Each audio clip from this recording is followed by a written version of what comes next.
স্বাগতম নুসটেক রেফ্রিজারেশনের পক্ষ থেকে। এটি একটি কেরিয়ার ব্র্যান্ডের 375 টন ওয়াটার কুল চিলার। চিলারের লিকেজ খুঁজে বের করা এবং লিকেজ রিমুভ করা, ভ্যাকুম করা, ভ্যাকুম শেষে আবার সেই গ্যাস রিফিল করা এবং চিলারটি চালু করা, A to Z আজকের আমরা এই ভিডিওতে দেখাবো। আপনারা দেখতেই পাচ্ছেন এখান থেকে অয়েল দেখা যাচ্ছে, অয়েল বের হয়ে কন্ডেন্সার ইউনিট থেকে চুয়ে চুয়ে ফ্লোরে পড়তেছে। তার মানে আমার এখানে 100% লিকেজ আছে।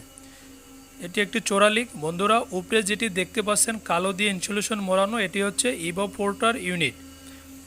হ্যাঁ, এটি হচ্ছে ইভাপোরেটর ইউনিট। আর নিচে যেটি, এটি হচ্ছে কন্ডেন্সার ইউনিট। লিকটি যেখানে ছিল সেটি হচ্ছে ইভাপোরেটর ইউনিট। ওই যেখানে কালো কালো কালো মোড়ানো ইনসুলেশন দিয়ে লিকটি এই জয়েন্টে ওয়েলিংয়ে, এটি একটি চোরা লিক। এটি খুঁজে বের করা আমাদের খুব মুশকিল হয়েছে। এটি এমন জায়গা ছিল ওয়েলিংয়ে চোরা লিক ছিল। কিছুদিন চালানোর পরে এরপরে যখন অয়েল পড়েছে তখন আমরা ফাইন্ড আউট করেছি যে এখানেই লিকটি আছে। আপনারা দেখতেই পাচ্ছেন এখন আমরা এই যে খালি সিলিন্ডার নিয়েছি। এখন আমরা চিলার ইউনিট থেকে আমরা গ্যাস রিফিল করব সিলিন্ডারে। এটির ভিতর আমরা চিল্ড ওয়াটারে পাইপ দিয়েছি। আমরা সরাসরি চিল্ড ওয়াটার এই ড্রামে দিব। তার মানে আমার সিলিন্ডারটি যখন কুলিং এবং ঠান্ডা হয়ে যাবে, আমাদের চিল্ড ওয়াটারের পানির টেম্পারেচার আছে 6 ডিগ্রি। এখন আমরা সরাসরি পাইপ দিয়ে চিলারের পোর্টের সাথে লাগিয়ে দিচ্ছি। এখান থেকে আমরা গ্যাস সিলিন্ডারে রিফিল করব। আপনারা দেখতেই পাচ্ছেন এই যে আমাদের গ্যাস কিন্তু আসতেছে, লিকুইড গ্যাসটা আসতেছে। বোঝাই যাচ্ছে আমার গ্যাস ইউনিটের ভিতর, সিলিন্ডারের ভিতর ঢুকতেছে।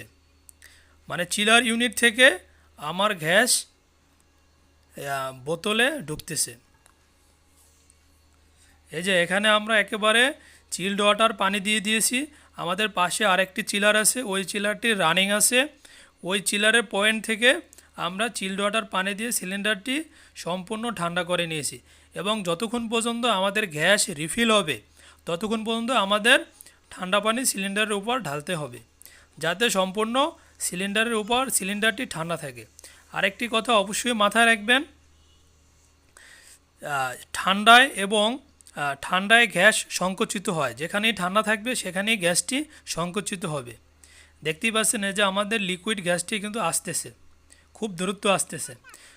যেখানে ঠান্ডা থাকবে ওইখানে গ্যাস অটোমেটিকলি দৌড় দিয়ে চলে আসবে। তার মানে ঠান্ডায় সংকুচিত হয় গ্যাস। এখানে একটি লিকেজ আছে, তাই আমরা টাইট দিয়ে দিচ্ছি। আমাদের গ্যাস থেকে লিকেজ হয়ে বের হয়ে যাচ্ছিল, এটি আমার কাছে ধরা পড়েছে, তাই আমরা টাইট দিয়ে দিলাম। এখন এটির ভিতরে গ্যাস ঢুকতেছে।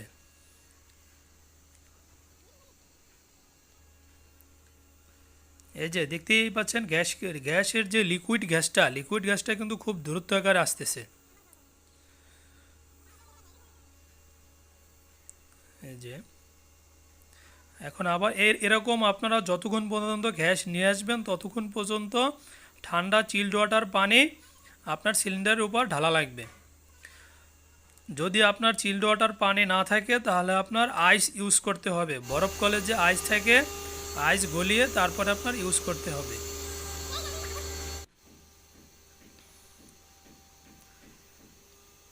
এখন আমাদের একটা কমপ্লিট করা শেষ বন্ধুরা।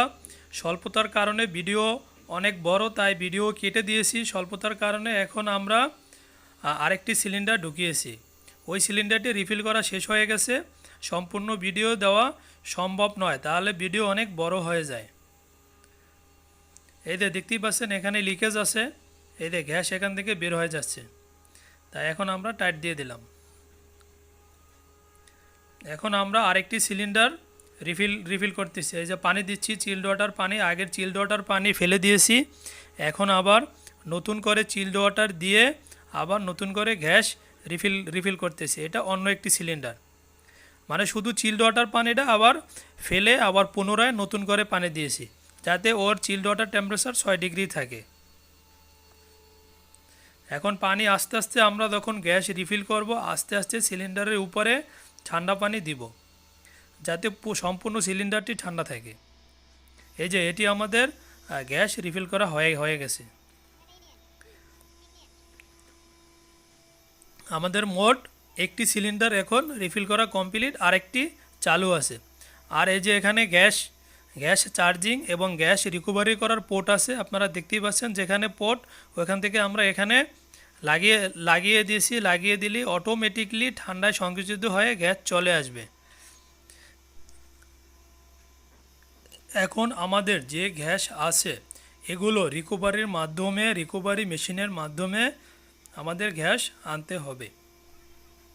এখন যে গ্যাস আছে এগুলো ঠান্ডায় সিলিন্ডারে আসবে না, তাই আমাদের এখন মেশিন ইউজ করতে হবে। তাই আমরা কানেক্টর দিয়ে আমরা মেশিনের সাথে অ্যাডজাস্ট করে দেব। মেশিন থেকে অটোমেটিকলি এখানে ঠান্ডা পানির ভিতরেই থাকবে এবং মেশিনের মাধ্যমে অটোমেটিকলি গ্যাসটি মেশিন টেনে সিলিন্ডারের ভিতর রিফিল করবে। এই যে দেখতে পাচ্ছেন এটি হচ্ছে আমাদের রিকভারি মেশিন। এখন এটির মাধ্যমে আমরা গ্যাস রিকভারি করব। এই যে আমরা মেশিনের ডিসচার্জ পোর্টে সিলিন্ডারের সাথে লাগিয়ে দিব এবং মেশিনের যে সাকশন পোর্ট আছে যেটা থেকে গ্যাস টানবে সেটি আমরা চিলারের সাথে লাগিয়ে দিব। এখন যেটি আমরা লাগিয়েছি এটি হচ্ছে ডিসচার্জ পোর্ট। এই যে আরেকটি পোর্ট আমরা সাকশনে লাগিয়ে দিলাম, তার মানে ও চিলার থেকে গ্যাসটি টেনে প্রেশার সৃষ্টি করে এরপরে আমার সিলিন্ডারে গ্যাসটি ঢুকাবে। এই যে আমরা পার্জিং করে নিলাম। পার্জিং করে ভিতরে যে বায়ু থাকে হাওয়া পাইপের ভিতর, এটি সবসময় সিলিন্ডারে ঢোকানোর সময় পার্জিং করে নেবেন, যাতে ভিতরে কোনো বায়ু না থাকে। এই যে এখন আমরা চালু করে দিলাম। এখন আমাদের ভিতরের চিলার তো অনেক বড় ইউনিট, এটি 375 টনের একটি ওয়াটার কুল কেরিয়ার ব্র্যান্ডের চিলার। তো আমাদের এর ভিতরে অনেক গ্যাস থাকে, তাই সম্পূর্ণ গ্যাস পানি ঠান্ডা করলে সম্পূর্ণ গ্যাস আসে না, আইস দিলেও সম্পূর্ণ গ্যাস আসে না। তারপরে মেশিন দিয়ে রিকভারি করতে হয় বাকি যে গ্যাসটুকু থাকে। এখন আমাদের গ্যাস আসতেছে, রিকভারি মেশিনের মাধ্যমে গ্যাস আসতেছে, কিন্তু রিকভারি মেশিনের ডিসচার্জ যে পাইপটা আছে এই পাইপটা গরম থাকবে, কারণ রিকভারি মেশিন হয়ে আসে ওইখানে পাম্পিংয়ের কারণে গ্যাসটা গরম হয়ে সিলিন্ডারের ভিতর ঢুকে এবং আমাদের ডিসপ্লেতে সব কিছু শো করতেছে আমাদের গ্যাসের প্রেশার অনেক কমতেছে।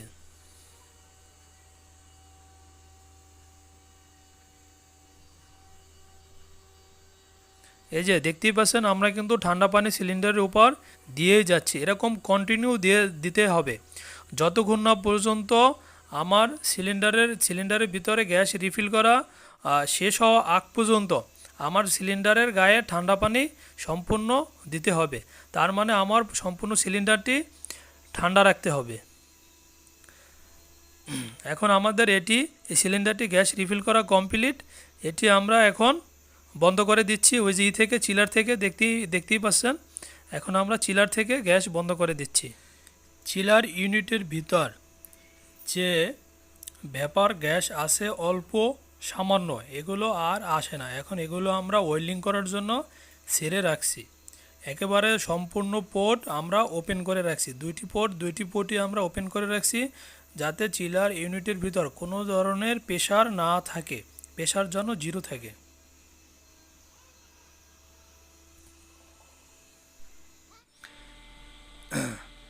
দেখতেই পাচ্ছেন এখন আমরা ওয়েল্ডিং করার জন্য আমরা সব ধরনের প্রিপারেশন নিচ্ছি। আমাদের যে জায়গা আমাদের লিকটি ছিল আমরা ফাইন্ড আউট করেছি, এখন আমরা এটি আরকে ওয়েল্ডিং করব। এটি আরকে ওয়েল্ডিং এমএস মেটালের সাথে। দেখতেই পাচ্ছেন আমাদের ওয়েল্ডার সাহেব, তিনি খুব যত্ন সহকারে এবং দক্ষ একজন ওয়েল্ডার।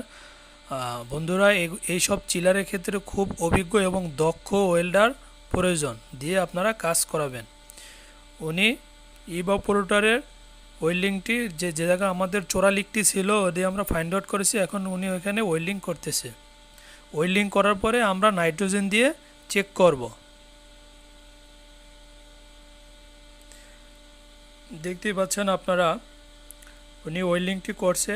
ওয়েল্ডিংটি করার পরে আমরা এখানে নাইট্রোজেন প্রেসার দিয়ে আমরা আবার চেক করে ওভার শিওর হয়ে নেব।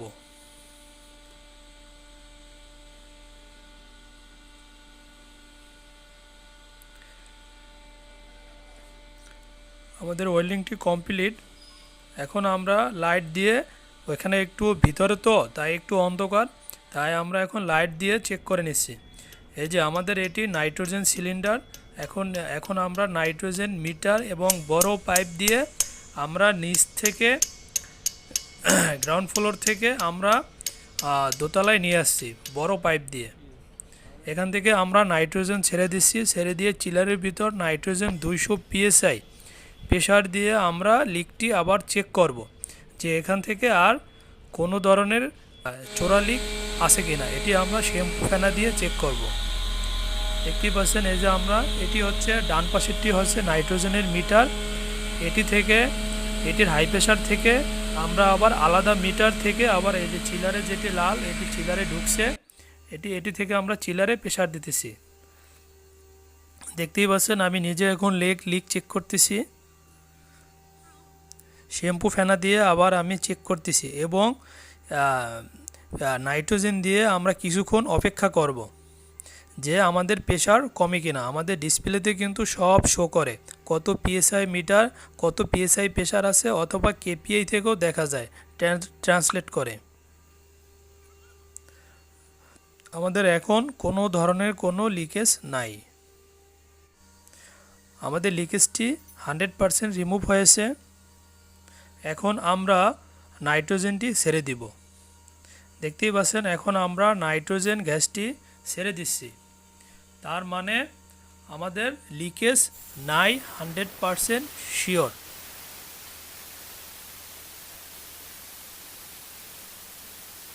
এই যে এখন আমরা নাইট্রোজেন ছেড়ে দিচ্ছি। আমরা কিন্তু নাইট্রোজেন ইউনিটটি ছেড়ে দিয়েছি। এখন ডিসপ্লেতে আমরা যেটা দেখব এটি কিন্তু আমাদের সার্কিট বি ইউনিট।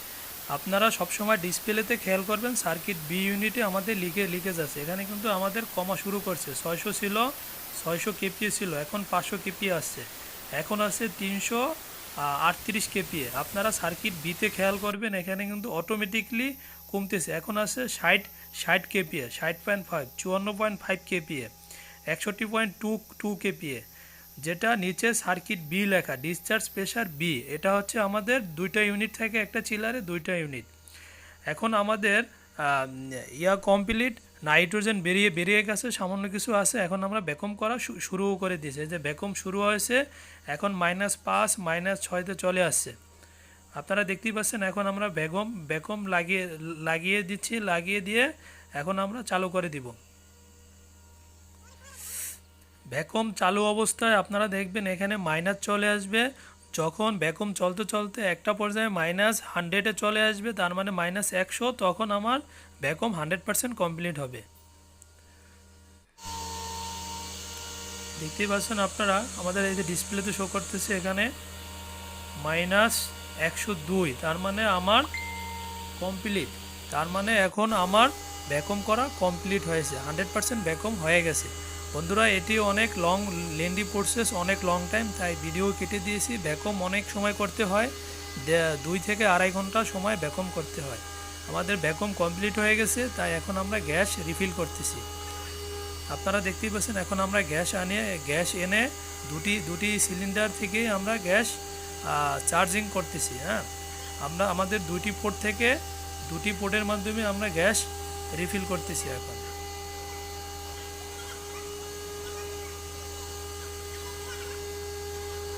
দেখতেই পাচ্ছেন আপনারা এখন আমরা আরেকটি সিলিন্ডার আবার আনলাম, এটির মাধ্যমে এখন আমরা গ্যাস চার্জিং করতেছি চিলারে। এখন এই পোর্টটি লাগাচ্ছি। দেখতেই পাচ্ছেন আপনারা কিভাবে চিলারে গ্যাস আপনারা চার্জিং করবেন। এই যে এখানে আমরা ওই যে চিলারের পোর্ট থেকে আমরা পার্জিং করে নিলাম। পার্জিং করার মাধ্যমে পাইপের ভিতরে যে হাওয়াটা থাকে এটি গ্যাসের প্রেশারের মাধ্যমে, হাওয়ার প্রেশার 0 থাকে, বায়ুমণ্ডলের প্রেশার, তাই এটি গ্যাসের প্রেশার বেশি থাকে, তাই এটি পার্জিংয়ের মাধ্যমে বেরিয়ে যায়। যেখানে পট্টি লাগাবেন ওইখানে একটু লুজ রাখবেন, লুজ রেখে একটু পার্জিং করলেই আপনার ভিতরের যে পাইপের হাওয়াটি থাকে এটি বেরিয়ে যাবে। এখন আমরা ডাইরেক্ট সিলিন্ডার থেকে আমাদের চলতে চলতে কিছুটা গ্যাস কমে গেছিলো, লিকেজ হয়ে যে গ্যাসটি কমে গেছিলো এটি আমরা 134A এখন আমরা সরাসরি ডাইরেক্ট সিলিন্ডারের মাধ্যমে ঢুকিয়ে দিচ্ছি। তার মানে আমরা যতটুকু গ্যাস রিকভারি করছি অতটুকু দিয়েছি, এরপরে বাকি যে গ্যাসটুকু লাগবে এটি আমরা নতুন ডাইরেক্ট সিলিন্ডার থেকে ইনটেক সিলিন্ডার লাগিয়ে আমরা চার্জিং করতেছি। আমাদের গ্যাস ঢুকানো প্রায় শেষের দিকে। আমাদের চিলারটি কিন্তু এখন চালু অবস্থায় আছে, আমাদের চিলারটি ফুল চালু অবস্থায় আছে। গ্যাস যখন শেষের দিকে ভ্যাপার দেওয়া শেষ তখন সিলিন্ডারগুলো উল্টিয়ে দিবেন। উল্টো দিক করে দিলে যে লিকুইড থাকে খুব স্পিডে তখন গ্যাসগুলো চিলার ইউনিটের ভিতর ঢুকে যাবে। আমাদের চিলারটি এখন ফুল লোডে আছে। বন্ধুরা, এটি হচ্ছে আমাদের এই চিলারের বিএমএস ইউনিট। আমরা এখান থেকে চিলারটি বিএমএস বিল্ডিং থেকে এখান থেকে আমরা চিলারটি অন অফ করে থাকি। এখান থেকে সব কিছু করা সম্ভব, সব ধরনের অপশন এখানে অ্যাক্সেস দেওয়া আছে এই পিসিতে। এখান থেকে আমরা চিলারের সম্পূর্ণ ডাটা A to Z আমরা দেখতে পাই এবং on of, cooling tower, primary pump, secondary pump সব কিছু এখানে দেয়া আছে। এখান থেকে সব কিছু অপারেটিং করার অপশন আছে এবং এখানে সব কিছু বিএফডি দ্বারা অপারেটিং করা হয়। এটি হচ্ছে আমাদের চিলারের মেইন ডিবি এবং পিছনেগুলো হচ্ছে বিএফডি। এখন আমি চিলারের দিক যাচ্ছি অপারেশনের জন্য এবং চেকিং করার জন্য। আমাদের চিলারটি এখন ফুল লোডে এবং রানিং আছে। আমাদের লিকেজ রিমুভ কমপ্লিট। এখন আর আমাদের লিকেজ নিয়ে কোনো সমস্যা নাই, গ্যাস দেওয়া ফুল কমপ্লিট। এখন আমরা চিলারটি চেকিংয়ে রাখছি অবজারভেশনে।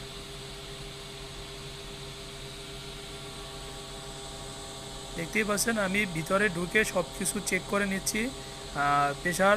প্রেশার এবং অয়েল প্রেশার এবং ডিফারেন্সিয়াল যে প্রেশার থাকে এবং কন্ডেন্সার ইউনিটের ইউনিট পানির টেম্পারেচার।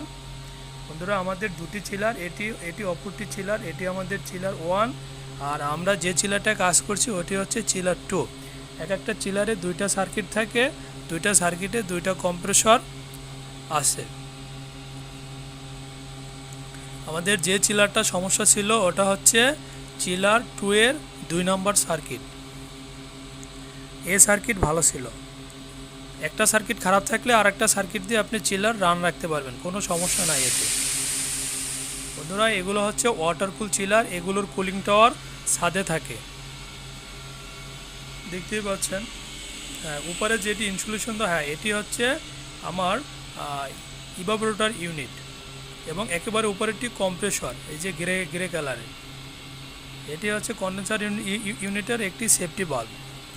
আমাদের এই চিলারের উপরের যে অংশটি, হ্যাঁ আমার হাত যেখানে আছে এটি হচ্ছে কন্ডেন্সার ইউনিটের সাথে অয়েল ফিল্টার।